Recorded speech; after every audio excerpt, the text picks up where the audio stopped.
कल्याण इच्छुकों के परमाधार मुदमंगलमय पूजनीय संत समाज, नीरक्षीर विवेकी सम्मानीय भक्त सज्जनों, भक्तिमयी श्रद्धा मूर्ति माताओं बहनों, आप सबके समक्ष थोड़ी सी कुछ चर्चा प्रस्तुत है। हमारा ये जीवन एक दिन शुरू होता है और शुरुआत के दिन को जन्मदिन कहते हैं। लोग जन्मदिन बड़ी खुशियों से मनाते हैं, लेकिन जन्मदिन मनाते मनाते अनेक वर्ष बीतते एक दिन वह भी दिन आता है जिसे मृत्यु दिन भी कहते हैं।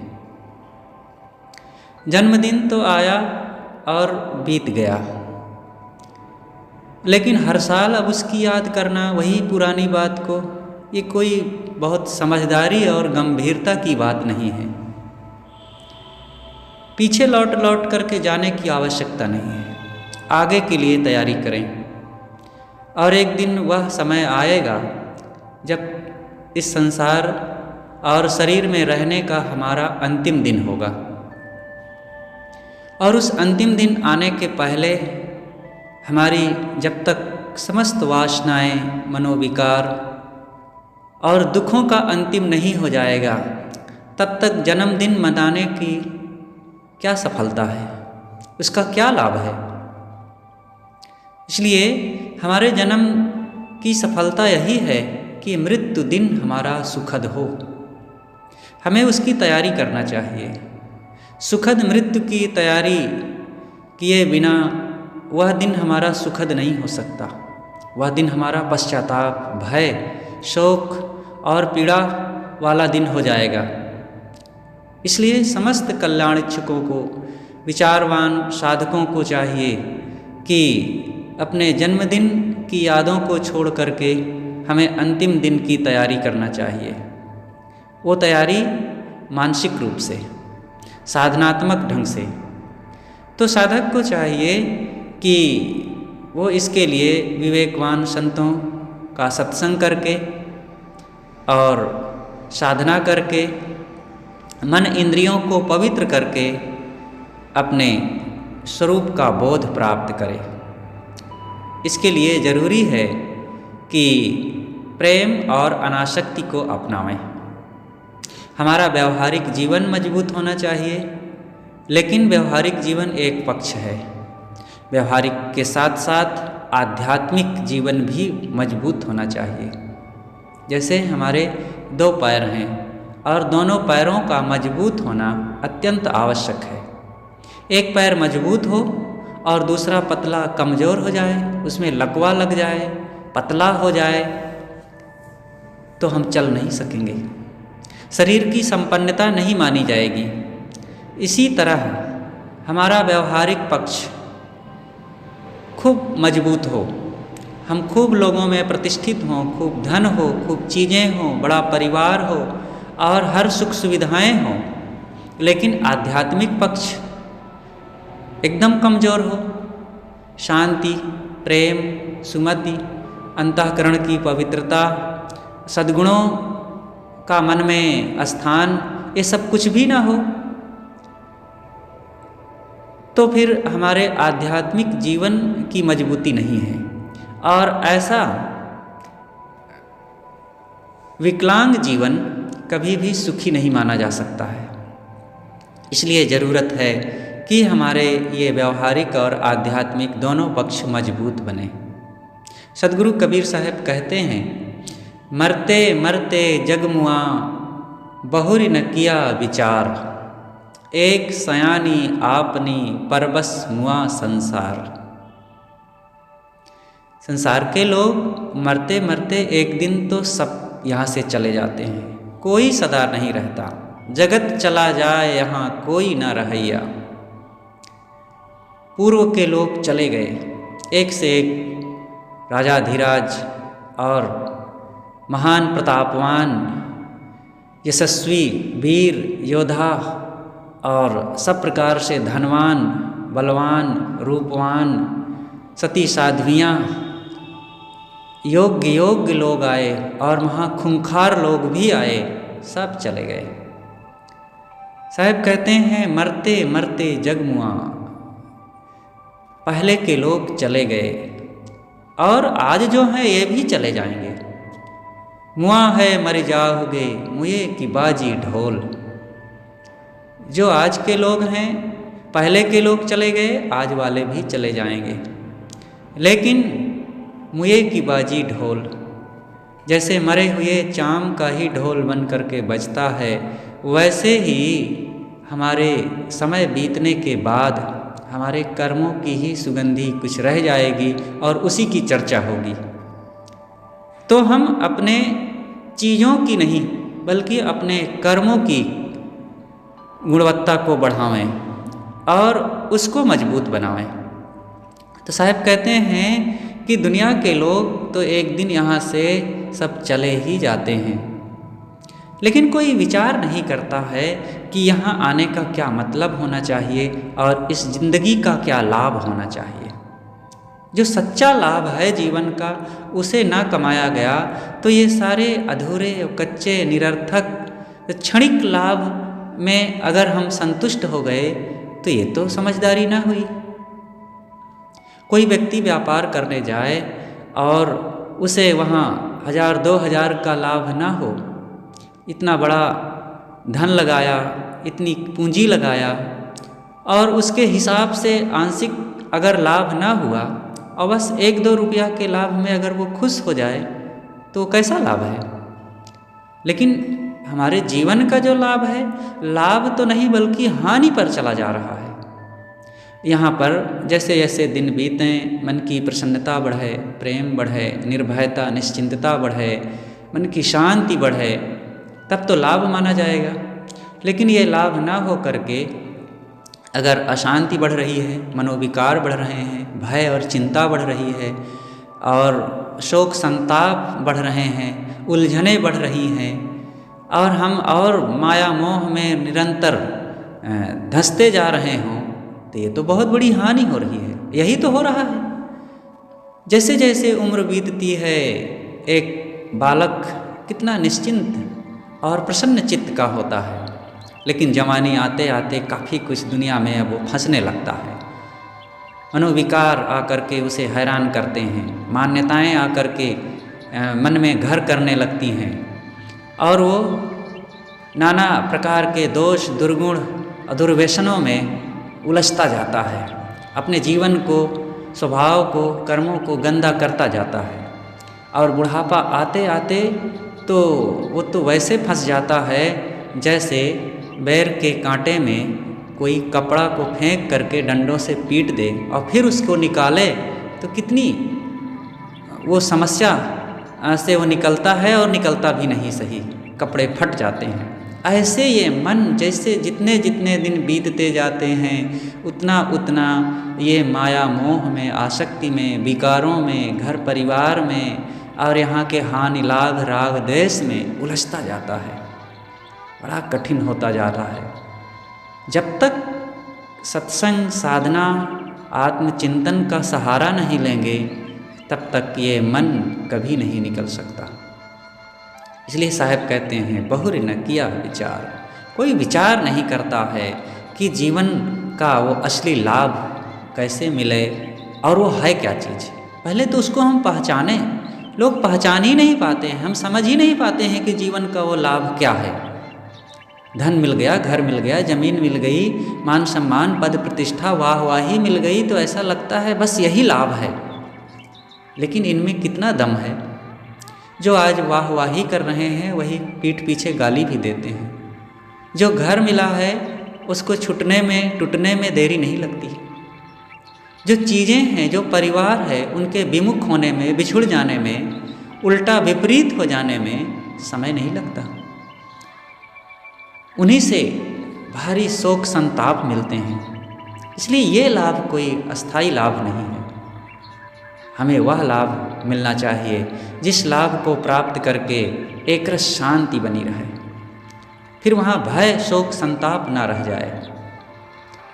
साहब कहते हैं एक सयानी आपनी परबस मुआ संसार। एक व्यक्ति अपनी पूर्ण स्वस्था अपना करके, मन को शांत करके प्रसन्न चित्त से यहाँ से जाता है, ये उसकी समझदारी है और यही उसकी जीवन की सफलता है। और एक व्यक्ति विवश परवश लाचार होकर के, दुखी होकर, दीन होकर, गिड़गिड़ाते हुए यहाँ से जाता है। कितना ये असमर्थता भरी उसकी जिंदगी है। सर्वम परवशम दुखम सर्वम आत्मवशम सुखम। परवशता ही सब प्रकार का दुख है और आत्मस्वस्थता ही सब प्रकार का सुख है। जेल में दो प्रकार के लोग रहते हैं, एक अपराधी रहता है और दूसरा जेल के व्यवस्थापक, वो पुलिस और सिपाही लोग भी रहते हैं। लेकिन एक परवश है और एक स्ववश है, दोनों जेल में हैं, लेकिन एक परवश है एक स्ववश है। जो अपराधी है वो वहाँ पर बंदी बन करके, दीन लाचार होकर, विवश होकर और जिस किसी प्रकार से अपने आप को घेरे में महसूस करते हैं और दुखी होते हैं और वहाँ से निकलने के लिए निरंतर प्रयत्न करते हैं कि कब किस ढंग से हम यहाँ से निकल भागें। और दूसरा जो वहाँ पर ड्यूटी दे रहा है, पुलिस, सिपाही, वहाँ के व्यवस्थापक, वो स्ववश हैं जेल में वो भी, लेकिन उनको कोई विवशता नहीं है, उनको कोई मानसिक तनाव नहीं है।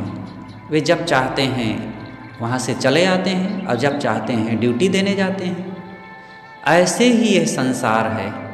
यहाँ पर दो प्रकार के लोग होते हैं, जो अपने कर्मों को गलत किया और मनोविकार, चंचलता, अपराध और दुष्कर्मों, दुर्व्यसनों में अपने आप को फंसाया, तो अपराधी की तरह इस संसार में रहता है। उसको मन से कभी भी शांति नहीं मिलती है। उसके अंतःकरण में ऐसी ऐसी वासनाएं उसको कचोटती रहती है और वे संस्कार मलिनता के, नीचता के उसको आज शांति नहीं लेने देती और आगे सदा सदा के लिए उसको दुखों के खाई में पटकती रहती है। एक दूसरे प्रकार के लोग हैं जो साधक हैं, जो आत्मस्वश हैं, जो मन इंद्रियों को परख करके उसको सदैव सन्मार्ग में लगाते हैं, सत्संग साधना का सेवन करते हैं। वो इस संसार में रहते हुए भी वह मुक्त होते हैं और कोई उनको विवशता का अनुभव नहीं होता। जले हुए मेंथल की तरह, जैसे गैस में मेंथल लगा दिया जाता है और लगाते ही उसमें आग लगाई जाती है और आग लगाते ही वो जलकर खाक हो जाता है, लेकिन वो तब तक काम देता है, तब तक वो प्रकाश देता है जब तक टूट नहीं जाता। जला हुआ खाक होते हुए भी वो प्रकाश देता है, लेकिन इतना प्रकाश देने के बावजूद भी कोई सोचे कि उस मेंथल को खोल करके दूसरे गैस में लगा दिया जाए तो असंभव है, वो टूट जाएगा, दूसरे में नहीं लग सकता है। ऐसे ही ज्ञानी पुरुष होते हैं जो समझदारी से जीवन को जीते हैं, जिसने अपने आप को पूर्ण वासनाहीन बना लिया है, पूर्ण निष्काम स्थिति को प्राप्त करके स्वरूप स्थिति में स्थित है। वो जले हुए मेंथल की तरह होता है। जब तक इस शरीर में है तब तक वो काम करता है, साधना करता है, ज्ञान विचार की चर्चा करता है, दूसरों को हितोपदेश देता है और व्यवहारिक काम करता है, लेकिन उसका मन जले हुए मेंथल की तरह। अब उसके पास ऐसी कोई शक्ति नहीं है, ऐसे कोई संस्कार नहीं है जिससे कि उस जीवात्मा को दूसरे शरीर में पहनाया जा सके, दूसरा शरीर उसको धारण करना पड़े, क्योंकि उसका अंतःकरण, उसका मन दग्ध बीजवत हो गया है। उसके पास ऐसे कोई कर्म नहीं रह गए हैं कि जिससे वह फिर इस संसार में आना पड़े उसे। साधक को ऐसे ही होना चाहिए। यही है मरने की तैयारी, अपने मन को वासनाहीन बनाना। तो वासनाहीन बनाने के लिए क्या संसार से हम कट जाएं, व्यवहार को छोड़ दें? व्यवहार को छोड़ना नहीं है, व्यवहार करना पड़ेगा। कोई लोगों से मिलना छोड़ दे, काम धंधा छोड़ दे, खेती व्यापार छोड़ दे, दुकान में जाना छोड़ दे, तो क्या वो खाना भी छोड़ देगा? क्या कपड़े पहनना भी छोड़ देगा? तो क्या वो सांस लेना, बोलना, आँख से देखना, कान से सुनना, पैर से चलना और कुछ हाथ से ग्रहण त्याग करना, स्नान आदि करना, क्या ये सब छोड़ सकता है? संभव ही नहीं है। जब तक ये शरीर रूपी प्रारब्ध है, कर्मों से कोई बच नहीं सकता। कर्म करने पड़ेंगे। जब कर्म करते हुए ही जीना है तो फिर पवित्रतापूर्वक कर्म करें। ऋषि कहते हैं, कुर्वन्नेवे कर्माणि जिजीविषेच्छितं समाः एवं त्वयि नान्यथे तो अस्ति ना कर्म लिप्यते नरे। कर्म करते हुए जीने की इच्छा रखो। कुर्वन्नेवे कर्माणि जिजीविषेच्छितं समाः, जीवन भर कर्म करते हुए पवित्रता पूर्वक, निष्काम होकर, प्रेम और अनासक्ति पूर्वक कर्म करते हुए जीने की इच्छा रखो। सुखी रहने के लिए और जीवन की पूर्ण सफलता के लिए इसके अलावा तुम्हारे पास कोई और उपाय नहीं है। एवं त्वयि नान्यथे तो अस्ति ना कर्म लिप्यते नरे। इसलिए हे नर, हे मनुष्य, तुम कर्मों में लिपायमान मत हो, कहीं आसक्ति मत बनाओ। अनासक्ति का जीवन होना चाहिए। प्रेम, सबसे पहले प्रेम की आवश्यकता है। बाहर प्रेम और भीतर अनासक्ति। हमारे बाहर लोग हैं तो लोगों के साथ सुंदर व्यवहार करना पड़ेगा। सब में समता, प्रेम, सुमति, सेवा, मेल मिलाप, हंसी खुशी, आदर सम्मान, सहनशीलता, धैर्य, विनम्रता और सबको संतोष देना, ये सब प्रेम के अंग हैं। और लोगों के साथ घर परिवार में और दुकान व्यापार में, दूर निकट जो भी प्राणी मिलें, जो भी मनुष्य मिलें, उनमें प्रेम होना चाहिए। वहाँ खींच करके, वहाँ रीझ करके, राग द्वेष करके, बैर विरोध करके, दुश्मनी अपना करके जीवन को जीना कठिन हो जाएगा। और फिर वहाँ शांति के फूल तो खिल ही नहीं सकते हैं। प्रेम चाहिए। तो लोग प्रश्न करते हैं कि साहब जब प्रेम से रहेंगे तो अनासक्ति कैसे हमारे मन में निखरेगी? लेकिन ऐसा कहना उचित नहीं है। प्रेम से जब हम जीवन को जीते हैं तब हमारा अंतःकरण अपने आप शुद्ध हो जाता है, क्योंकि वहाँ समता आ जाती है। सर्वभूतेषु आत्मवत् सर्वभूतेषु, सभी प्राणियों को अपने समान समझ करके फिर किसी से द्वेष करना, किसी को दुख देने की भावना ही नहीं रह गई।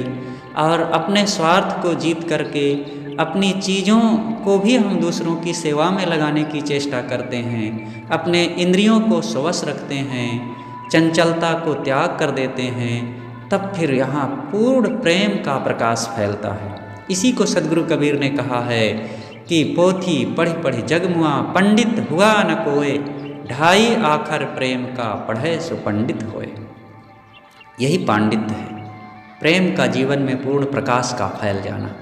अगर ये नहीं है, समता नहीं है, सबके साथ हम सुमति, प्रेम, सम्मान की भावना नहीं रखते हैं और सबके दुखों को नहीं समझते हैं, किसी के साथ हम अहम भाव रख करके किसी को तुच्छ कहते हैं, किसी को दुख देते हैं और किसी के हम स्वतंत्रता को छीनते हैं, तब फिर हमारे मन में शांति नहीं आ सकती। ये प्रेम नहीं है, ये स्वार्थ हो जाएगा, फिर अहंकार आ जाएगा और फिर सारे दुख आएंगे, मन की सारी मलिनताएं फिर आ जाएंगी।